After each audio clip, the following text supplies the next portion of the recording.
I have 13 Metroidvania games for you today that are releasing this year. Let's get started. First up is Tales of Canera Sao. I hope I said that correctly. This Metroidvania will take you on an emotional story about grief and loss and how we can find courage from it. This game is inspired from the Banut people and their tales, and here you wield the dance of the shaman, you have cosmic powers and fight restless spirits. Art style is very nice and stylized and will take you through several realms that all look amazing. I think this was announced at the Game Awards and is kind of a passion project from the studio. This is developed by Surgeon Studios and release is planned for 23rd of April this year. Anima Flux is a co-op Metroidvania where you play two genetically enhanced soldiers. They have been sent to save the only human city which is being attacked by an organized mutant attack. I find this game kind of interesting as it's designed to be played in co-op, but can of course be played solo as well if you prefer that. The two characters have unique skills and abilities and will develop differently as the game progresses. This seems like a fun and challenging game, and I really like the retro sci-fi aesthetic of the game. Anima Flux is developed by Anima Flux. Release is planned for Q4 this year. Then we have Ultos. Yeah, this game is on shrooms if I ever saw one. I mean, it looks super cool, and this is how the developers describe the game. Quote, Ultos is a psychedelic Metroidvania where you wake up stranded on the sarcophagus cosmic uterus holding an ancient demonic being, trapped in the loop of a black hole, end quote. I expected nothing less. I mean, this game is holding nothing back when it comes to the art style. Very unique game. The game's combat is focused on around close quarters with a branching skill tree and lots of abilities. Developed by Hadouken, release is planned for 13th of February.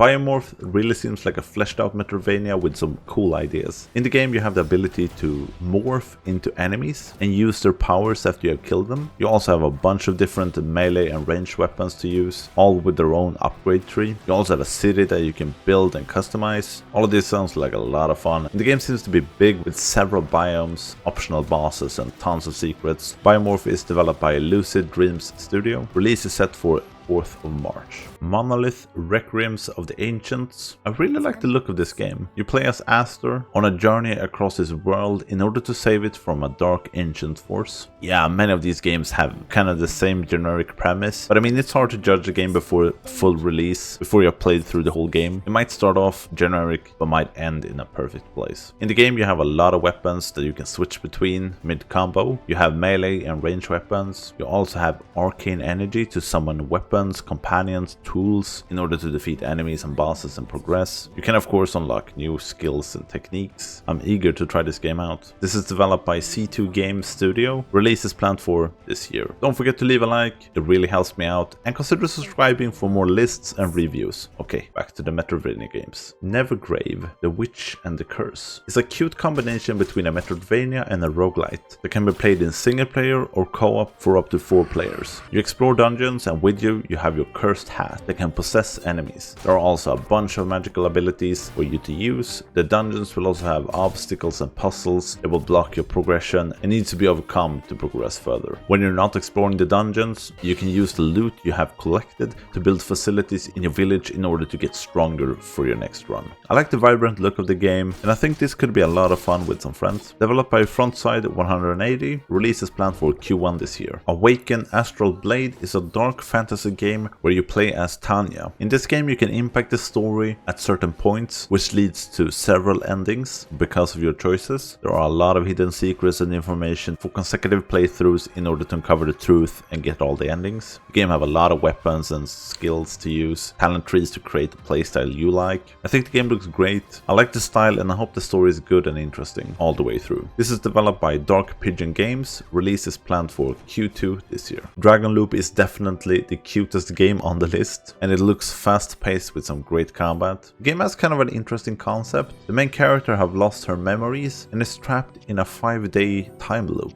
And now you must try to regain your memories as you explore and fight, all while the world around you is changing. The world in the game is dynamic, so maps, enemies, characters you meet, all will change over time. Release is planned for Q2 this year. Skelethon, The Chronicles of Ericona. This game gives me some real Dark Souls vibes, and as I think that and write it down, I read that the game have been inspired by Castlevania, Blasphemous and Dark Souls. So it makes sense. You play as Derek Ericona, who is a lord destined to die by treachery, but he chooses another fate. The choices you make in the game will impact the story as well, and the game has a really interesting art style. I had a hard time with it at first, but it has grown on me. The game has a big world to explore with challenging bosses, loads of weapons and equipment options. Developed by 70 Strike, release is planned for Q2 this year. Gestalt, Steam and Cinder puts you in the shoes of Alethea as she's trying to uncover the secrets and truth about the Steam City. The game has a lot of emphasis on movement with a dash, dodge and a double jump that you can utilize in both platforming sections and in attacks. Alethea uses both a sword and a gun in combat, and as you play you unlock abilities as well. The game seems to take you to a lot of different places with vibrant pixel graphics. I've never been much for steampunk, but this feels kind of a bit toned down and a bit of a western inspired as well, so I'm intrigued. This is developed by Metamorphosis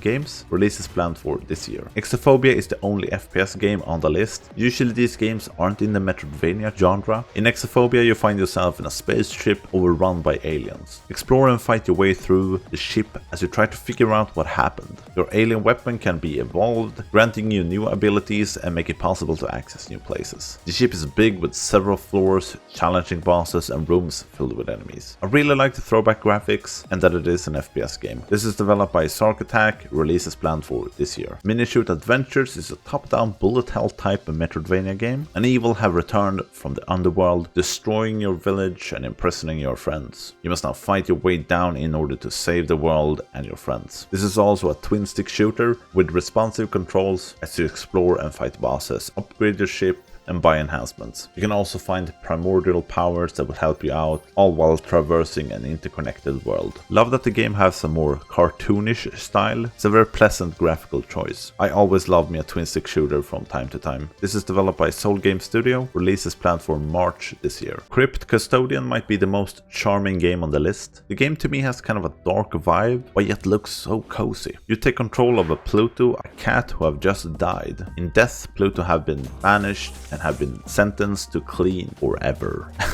I just love the premise. The game have a big interconnected world where you can meet other banished ghosts, complete puzzles, fight bosses, find and upgrade abilities. There are of course a ton of secrets to find as well. This is developed by Kyle Thompson, release is planned for this year. Thanks for watching, please leave a comment if and which Metroidvania you are going to play. See you in the next one, bye.